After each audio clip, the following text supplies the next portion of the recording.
اگر چاہتے ہیں کہ کوئی ایسا عمل ہو جو رونگٹے کھڑے کر دینے والا عمل ہو، رونگٹے کھڑے کر دینے والا عمل ہو، رونگٹے کھڑے کر دینے والا عمل ہو، اگر آپ چاہتے ہیں کوئی ایسا عمل ہو تو ایک بار سورت اخلاص قل هو اللہ پڑھیں، صرف ایک بار، صرف ایک بار سورت اخلاص پڑھیں، صرف ایک بار.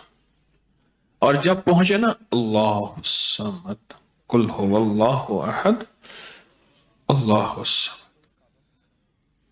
میں یہاں بھونٹ پورا میں کچھ دن رہا اور ایک صاحب میرے پاس آئے، مجھ سے کہنے لگے کہ میرے اوپر کسی نے ایک ایسا کالا جن اور ایسا خطرناک جن مسلط کیا ہے کہ جو میں آنکھوں سے دیکھتا ہوں اور میری بیوی آنکھوں دیکھتی ہے، بچوں کو نظر نہیں آتا، کوئی گھر میں آئے اس کو نظر نہیں آتا، میں آنکھوں میں دیکھتا ہوں. کہنے لگا ایسے دیوار کے اندر چلا جاتا ہے، پھر دیوار سے باہر نکل آتا ہے، چھت کے اندر جاتا ہے اور چھت پھٹتی محسوس ہوتی ہے، ہم ڈر کے بعض اوقات ہٹ جاتے ہیں کہ چھت پھٹی ہے گر نہ جائے، پھر وہ مل جاتی ہے، پھر ایسے چلا جاتا ہے. وہ کالا جن ایسے چلا جاتا ہے، ایسے آ جاتا ہے. کہا کہ اسے کسی نے ہمارے اوپر مسلط کیا ہے، مسلط کیا ہے. ان کے کچھ مسائل تھے، کوئی آپس میں مسلط کیے، اور کہا کہ وہ جن ایسا ہے ہمیں عبادت نہیں کرنے دیتا، تسبیح نہیں کرنے دیتا، وظیفے نہیں کرنے دیتا، اعمال نہیں کرنے دیتا، ہمارا منہ بند کرتا ہے. مجھے آج بھی اس بندے کے الفاظ یاد ہیں. دو اس کے ساتھ بوڑھی خواتین تھیں، ایک بہن تھی، ایک بیوی تھی، بیچارہ حالات کا ستایا مارا ہوا، کوئی 60 65 کے 70 کے قریب اس کی عمر تھی. کہنے لگا کہ جب میں قل هو اللہ پڑھتا ہوں تو اس کی گرفت ڈھیلی پڑ جاتی ہے، اور جب میں پڑھتا ہوں نا اللہ الصمد، تو کہا کہ اللہ الصمد پڑھتے ہی وہ ایک دم دور ہو جاتا ہے، ایسے جیسے کسی چیز کو کوئی دھکا دے اور وہ چیز دھکے سے ایک دم دور ہو جائے. اللہ الصمد ایک دم وہ دھکے سے ایک دم کوئی دور ہو جائے. کہا کہ ایسے ہی ہوتا ہے اللہ الصمد. اور کہا کہ بس یہی وظیفہ جو ہے، کہا کہ مجھے مفید ہوا ہے، موافق ہوا ہے یہی وظیفہ. اور کہا کہ بس اب میں صرف یہی وظیفہ پڑھتا ہوں، یہی وظیفہ پڑھتا ہوں. مجھ سے کہنے لگا آپ مجھے کوئی وظیفہ بھی دیں گے نہیں پڑھنے دیں گے، یہی اگر اجازت دے دیں. تو میں نے کہا اس سے بڑھ کے اسم اعظم کون سا ہے، اس سے بڑھ کے پرتاثیر چیز کون سی ہے؟ میں آپ کو یہی وظیفہ دے دیتا ہوں، آپ اسی وظیفے کو پڑھیں. پھر میں نے اس کو ایک ترکیب بتائی، آپ کو ہی بتاتا ہوں، شاید میں زندگی میں پہلی دفعہ بتا رہا ہوں یا پہلے بتائی ہوگی، جہاں تک میری یادداشت ہے پہلی دفعہ بتا رہا ہوں. یہ نہیں کہ چھپاتا ہوں، دعویٰ تو پھر بھی نہیں کر سکتا، بھول جاتا ہوں پھر یاد آتی ہے بازو کا. اب وہ چیز آپ کو عرض کر رہا ہوں. میں نے اسے کہا صرف ایک دفعہ سورۃ اخلاص پڑھ، اول آخر 3 دفعہ درود شریف. رونگٹے کھڑے کر دینے والا عمل، اس کا نام جو میں نے سال سے رکھا ہے رونگٹے کھڑے کر دینے والا عمل. حدیث میں آتا ہے، مفہوم ہے کہ جب بندے کی اضطراری کیفیت ہوتی ہے، بے چین، بے قرار، پریشان ہوتا ہے، مضطر، اس وقت عرش الہی ایک دم میں حرکت میں آتا ہے، رحمت متوجہ ہوتی ہے اور اللہ کا عرش ہل جاتا ہے. رونگٹے کھڑے کر دینے والا عمل، ایسا عمل جس میں انسان جو ہے بس ایک پل میں ایسے بے چین بے قرار ہو. اس کی ترکیب یہ ہے کہ والا کر درود پاک 3 بار، ایک دفعہ سورۃ اخلاص پڑھیں، اور پڑھ کے جب اللہ الصمد پہ پہنچے نا تو اس کو ہلکا ہلکا دل میں دہرائیں، اللہ الصمد اللہ الصمد، دہرائیں، توجہ سے دہراتے جائیں، دہراتے جائیں، دہراتے جائیں. پہلے الفاظ آتے ہیں اور سے سنیے گا، پہلے الفاظ آتے ہیں، پھر کیفیات آتی،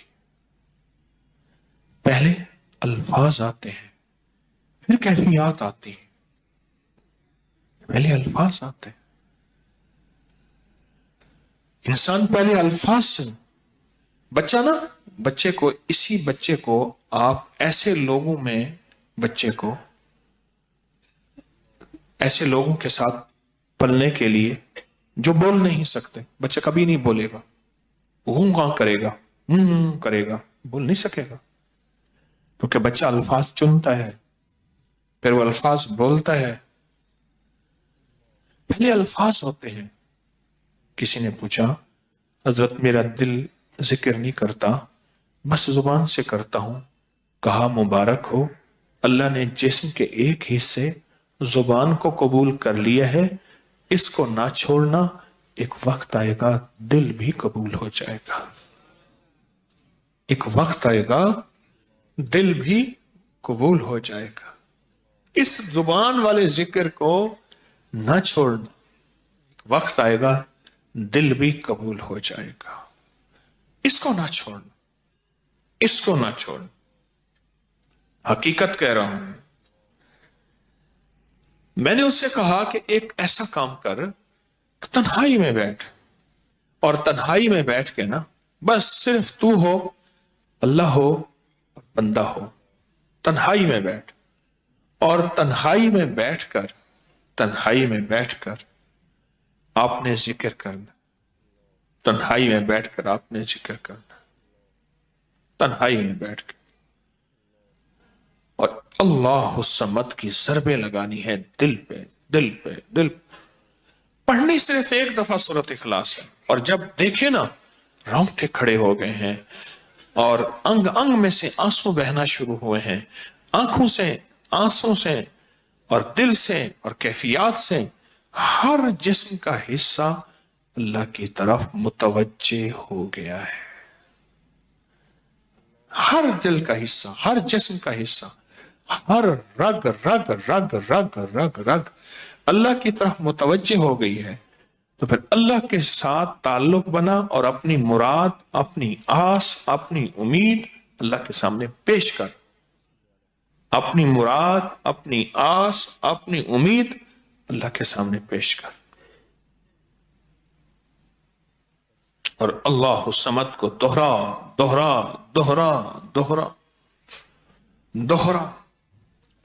یہ جو جنگلوں میں کہتے ہیں چلا کیا فلاں بابا جی نے، پہاڑوں کی غاروں میں چلا کیا فلاں بابا جی نے، کنووں کے اندر چلا کیا، ابھی بھی ایسے کنویں موجود ہیں جس کے نیچے اتر کے پانی بھرتے تھے، اس کو ہمارے برے صغیر کی زبان میں باولی کہتے ہیں،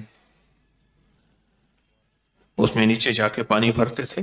میں نے بخارا کے اندر دیکھا، اور کئی جگہ دیکھا، ٹھٹھا میں بھی ابھی وہ ہیں، ٹھٹھا میں، لیکن خشک ہو چکے ہیں، نیچے جا کے پانی بھرنا، ان کنووں کی گہرائیوں میں جا کے، تنہائیوں میں بیٹھ کے، خشک کنووں میں اللہ الصمد اور ذکر، اس کی وجہ اندر تنہائیوں میں۔ یا پھر کیا کیا، کہا کہ روئی کو تھوڑا سا گیلا کر، اور پیسی ہوئی کالی مرچیں اس میں ملا، اور کانوں میں ڈال کہ کوئی آواز کانوں تک نہ پہنچے۔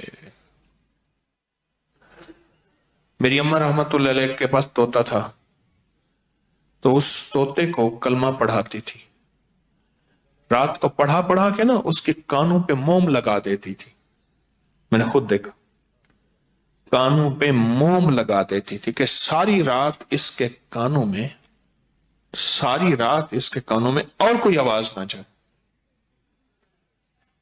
جاگ رہے، اور کوئی آواز نہ جائے۔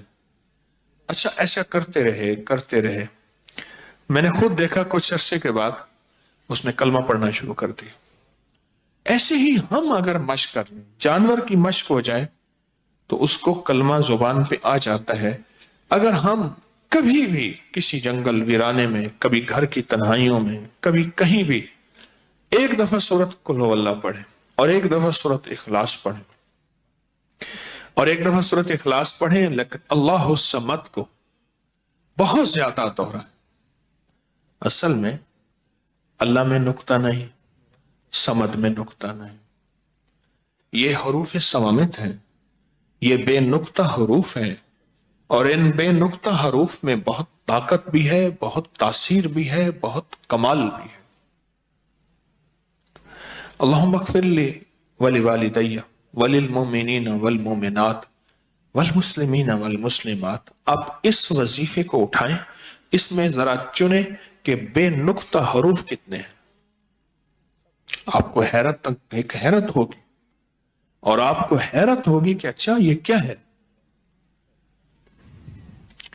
جو طبیب کامل ہو جاتا ہے نا، یاد رکھیے گا، جو حکیم پختہ کار ہو جاتا ہے، جو ڈاکٹر پختہ ہو جاتا ہے، وہ کسی کا نسخہ دیکھتے ہی نا ایک پل میں دوائیں دیکھتا ہے اور دوائیں پڑھتا ہے، کہتے بس اس میں تھوڑی سی تبدیلی کر دیں باقی ٹھیک ہے، یا کہتے ہیں نہیں تبدیل نہ کریں یہی ٹھیک ہے۔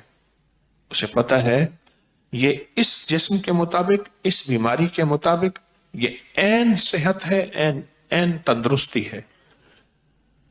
اسی طرح جو وظائف کی دنیا کا بندہ ہوتا ہے اور اس کو وظائف کی دنیا میں پختگی مل جائے تو وہ بھی ایک پل میں وظیفے کے اندر کی طاقت دیکھتا ہے کہ اس میں حروف عطشی کتنے ہیں، خاکی کتنے ہیں، آبی کتنے ہیں، بادی کتنے ہیں، صوامت کتنے ہیں، قمری کتنے ہیں، شمسی کتنے ہیں، اور اس کے اندر وہ حروف کتنے ہیں جو نوری ہیں، وہ کتنے ہیں۔